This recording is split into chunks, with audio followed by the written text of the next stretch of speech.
I'm hit. Whether it's 500 channels, whether it's video games, whether it's new Saturday morning cartoons being done entirely in 3D, that's a need for more content. And so we're basically doing more and more tools to help satisfy that need.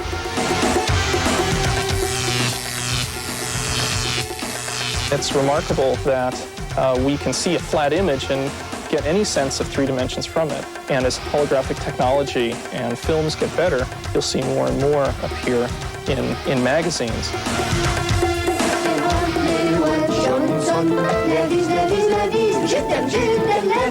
When you're dealing with the Middle East, the Arab countries in the Middle East, you're dealing with religious countries. So there's quite a number of tones when it comes to advertising.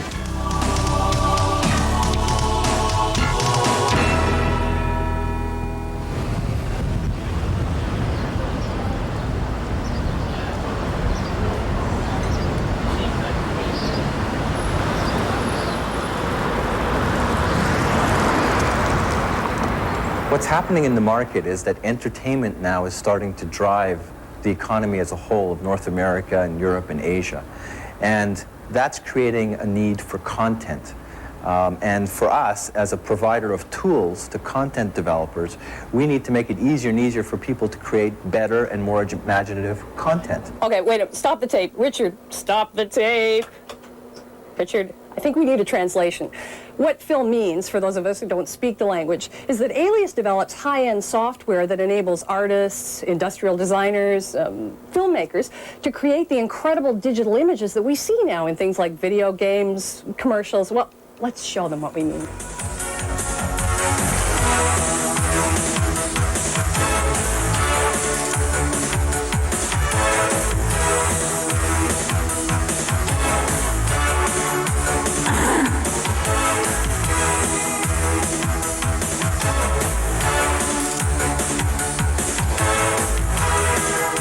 Here's a test animation I actually just threw together a couple of days ago. It was to help me see that our glow simulation is working properly. So as you can see, as the sun comes behind the windows, there's a lens flare that happens when we're in the sun, and then when the sun goes behind, the lens flare winks out, and you get a little bit of a glow and an eclipse effect as the sun goes behind the various objects. What's this love affair with lens flare? I mean, it's something I'm trying to avoid. Well, yeah, when I was putting it in the system, actually, I originally just kind of put it in to see what it'd look like, and I asked a colleague sitting next to me, well, do you think I ought to just include this, because it's an artifact after all. I didn't really think people would want it, but he said, oh yeah, throw it in, and now everyone seems to just love lens flare, and they like to use it for all kinds of different effects. And I think the reason they like it is because they want to have like a stamp on their computer graphics that says, this is real. 1, 2, 3, 4, 5, 6, do it!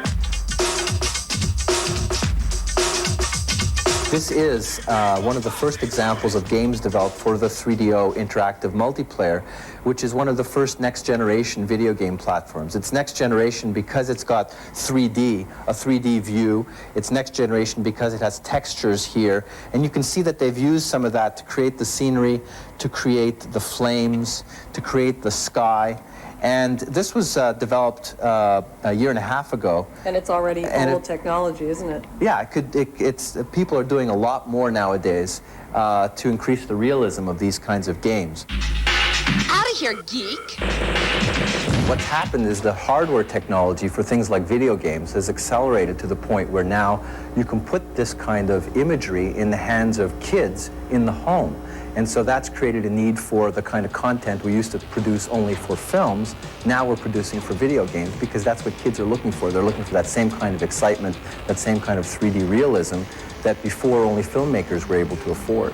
So it's the hardware that's really at the low end with video games, giving us the opportunity to produce this content for a much broader market. Okay, Daniel, give me a crash course in Studio Paint. All right. Basically what we have here is a system that allows for creative people to get like real-time imagery, and they can really develop their style and all the rest using this particular product really fast, really powerful. for like design, conceptualization. So industrial design, industrial car design. See, like this particular piece here, done by a student. This is a lot of really? younger people working with this. It takes no time at all to get your ideas down and then to get it up, rendered and animated, and you're in and out of the box in no time.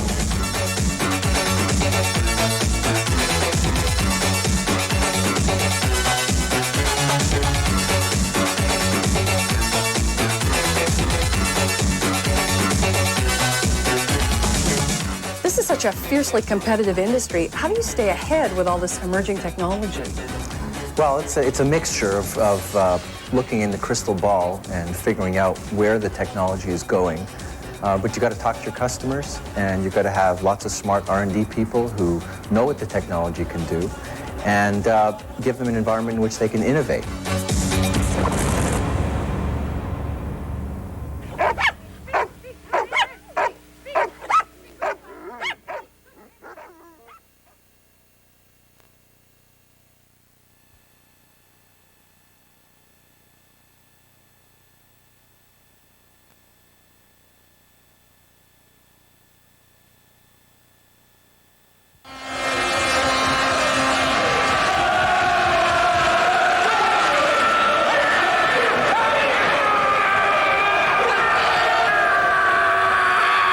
Si certains continuent à supporter leur équipe de cette façon, bientôt il n'y aura plus grand-chose à supporter.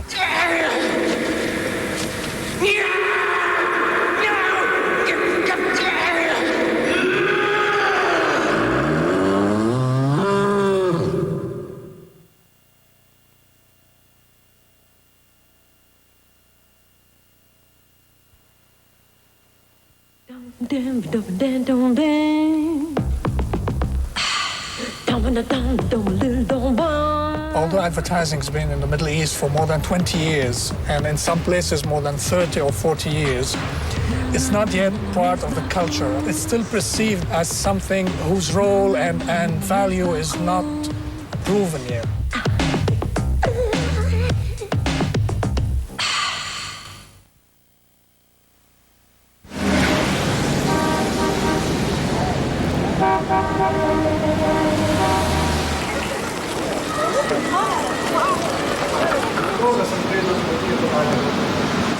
The question of the do's and don'ts is not disturbing only in the fact that it disturbs the freedom of art directors and creative. It's disturbing because it's hindering the progress of advertising in the Gulf region.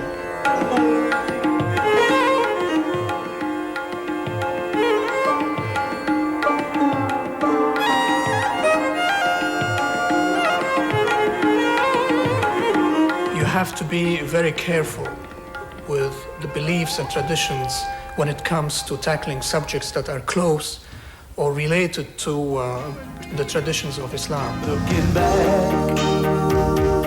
at your little sorrows. A woman is first and foremost a mother and a spouse. So when you do an advertising, you have to show her in her duties, so to say. Nido for the golden growing years. For you and me. Except in cases of shampoo and skincare products, you cannot show a woman actually putting on the product. You cannot have a married man speaking to an unmarried, a single woman.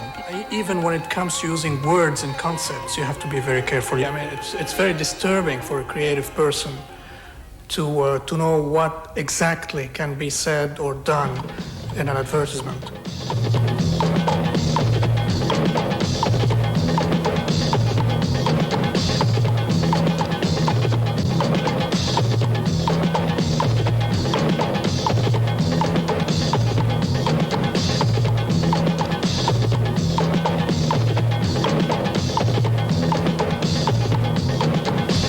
One of the most common themes is hospitality, and one of the best examples in advertising is this Lipton ad.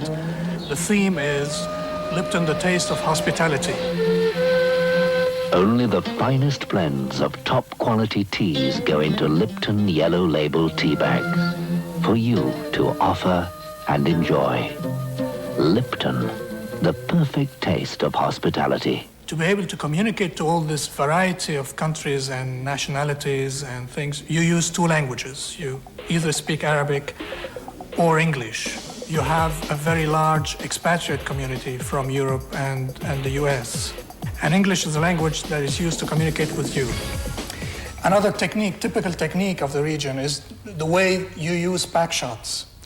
Pack shots are shown, are very big, and they take a large space in an ad. It's because they are used as buying aids by illiterate women or different people to show the retail outlets what product they are exactly looking for. أنا اللي هو هتقول إيه؟ بكابلة شيفروليه شهرتي سبقاني ولا حد مكاني همتي ما تكلش. Although advertising has been in the Middle East for more than 20 years, and in some places more than 30 or 40 years, it's not yet part of the culture, of the cultural environment, not even of the economic environment. من منصور شيفروليه. Any person that's watching TV can call TV and say, hey, listen, this is against Islam, and the program or the commercial or the advertisement is doesn't show anymore.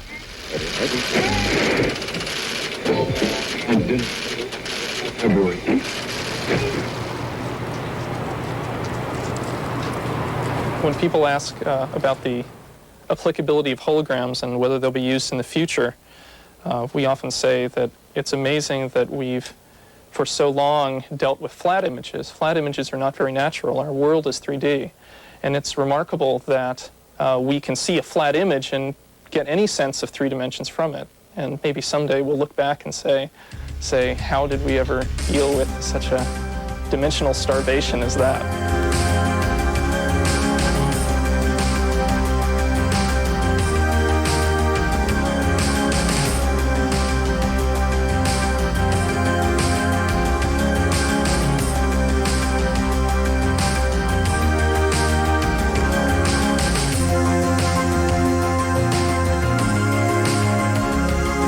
Hologram itself, the technology was invented in 1948, but for display purposes, being able to look at it like a real image, only started in the 60s. And by the late 60s, it was white light viewable. But being able to use them as tools is something that people don't really understand that that's possible yet. They see television and they see special effects and they think that that's the real thing. And maybe bringing down the wow level a little bit to practical applications is something that we're trying to do. We may start from 2-dimensional sketches and artist's interpretation, or maybe if someone is working with us in industry or medicine, they may start with a sketch, a basic idea of what they want to see. From there, we try and move to a computer model. Once we have the data in 3-dimensional form, either whether we've modeled it, we've made the shapes from the 2D sketches, we create something like a 3-dimensional model in the computer, and then we can manipulate it, we can move it around, we can preview it, we can look at it from different directions. In this case, the computer only recorded the images. The images were recorded digitally, much as film is recorded by in a photographic camera. The computer data was then fed to a film recorder, which essentially made a long movie of the frames. And we take that to our holography lab downstairs, where they're projected into the hologram. The holography lab's downstairs because holograms are very sensitive to vibration when they're made. So it has to be in a basement where there's very little vibration. And in fact, for very critical work, we have to wait for the subway here to stop running because the vibrations are too much in the lab 3 blocks away.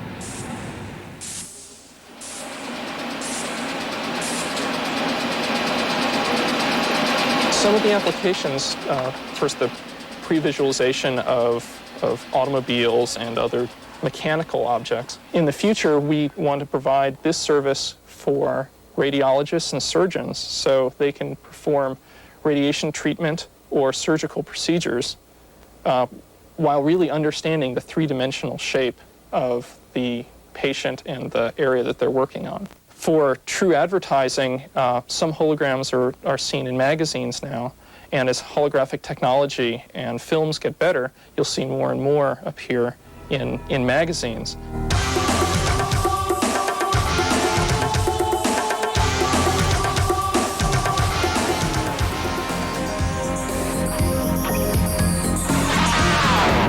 Here you have sharks crossing the road.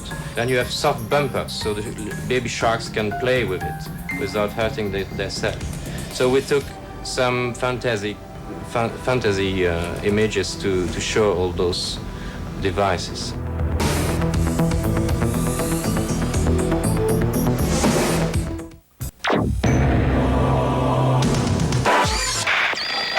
It's all very realistic. You're wired.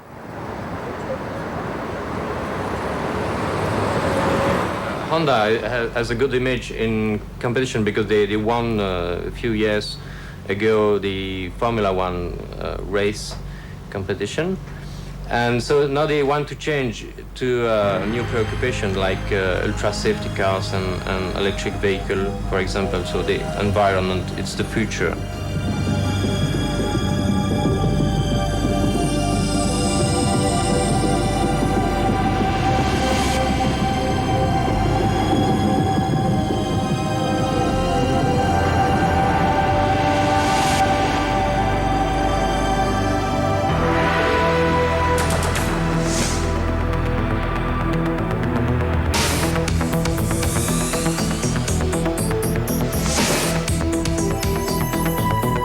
FSR is a satellite-controlled car, so you have an electronic map of the whole country, and then the satellite tells the car where the car is.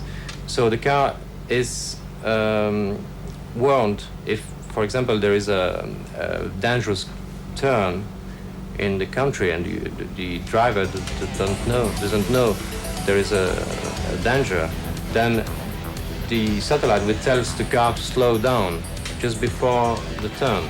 You have special cameras looking around the corner if there is a big truck coming. And you have TV sets inside, so it will show you the truck coming before you actually see it.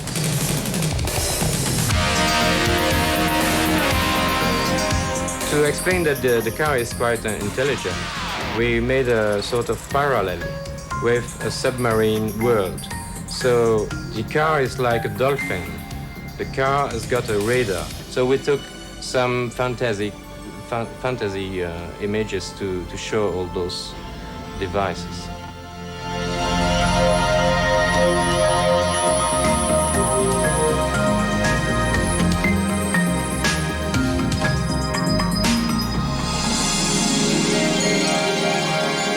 It's electric vehicle experimental. It was designed especially for Los Angeles. In California, before 10 years, 10% of the cars must be electric because of pollution. On top you have solar batteries, and for example, it's heating your coffee. You see, or you have your disk, and this is powered by the solar energy from the top of the car. The electric cars are recharged, the batteries are recharged during the day by solar panels, and it's all free.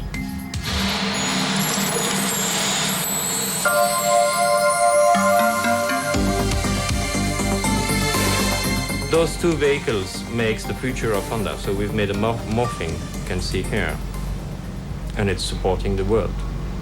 So Honda is really moving.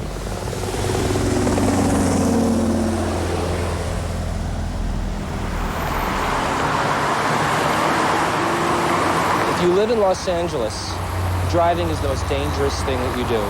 That's why I am here, because you need, in the United States of America and the world, you need to know if you're going to be a successful driver and survive the driving experience. It's your job to know.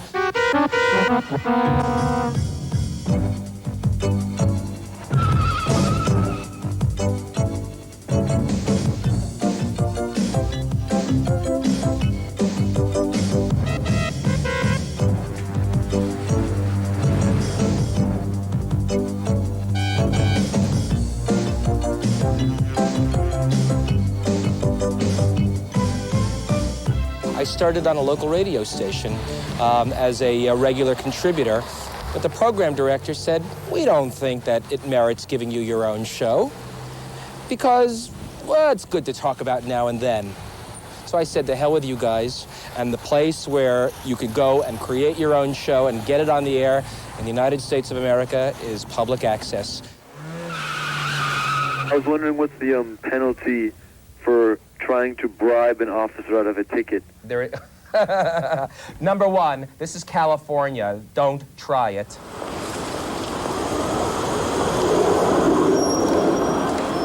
Some traffic reporters omit traffic safety tips. And this winter storm will stay today. And oops, I forgot about this crash in Costa Mesa. 405 freeway headed northbound around Harbor Boulevard. And we in the California Highway Patrol are trying to work with different groups and trying to get them to educate the public about traffic safety tips, things that are important to a driver and trying to survive their driving trip. This is the first accident that we've seen so far, but you can bet with the conditions that are out here now that there might be some more. You can't ask traffic reporters who are really businesses, and they're in the money-making business.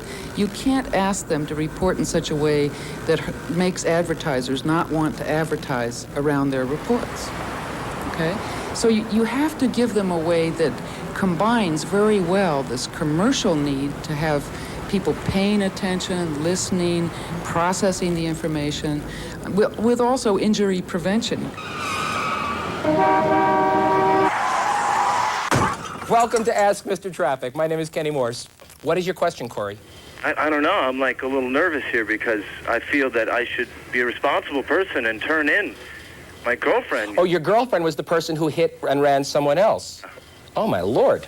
You tell her to report it herself before someone else reports it. Felonies are serious business, Corey. The problem is that it's your sister. Yeah? Well, listen, if she has a brain donor like you for a boyfriend, then she probably should hit and run you. It's unbelievable. I keep saying to you guys, slow down. What's the matter with you? On my way here today, people were booking past me going 70 miles an hour on a rain-slicked freeway. As long as you present it in an interesting and an informative way, and even a fun way sometimes. Hi! One of my ex-traffic violators. Then I think they will not lose listeners or viewers, and the bottom line will stay intact and they'll make money. And I think people have responded. It has a cult following now, and I've gotten a lot of publicity, and national shows are now calling Mr. Traffic.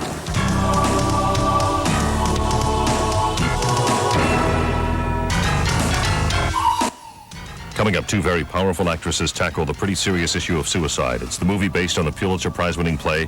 I saw it recently again. It's Night Mother, next on City's Great Movies.